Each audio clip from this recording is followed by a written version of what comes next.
When I first started this series, I didn't quite know what to expect. All I wanted was to share my childhood memories. I started painting with the palette knife as usual, and then I thought, why not use nature herself to paint nature? So, I started taking cuttings from my garden and around me,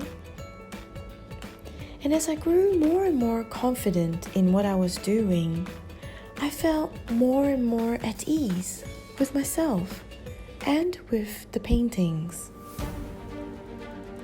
There is something very therapeutic about using nature to paint nature, something very special.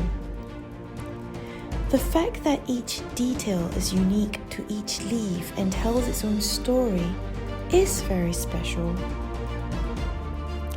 I don't know where this will go or what it means in terms of my art.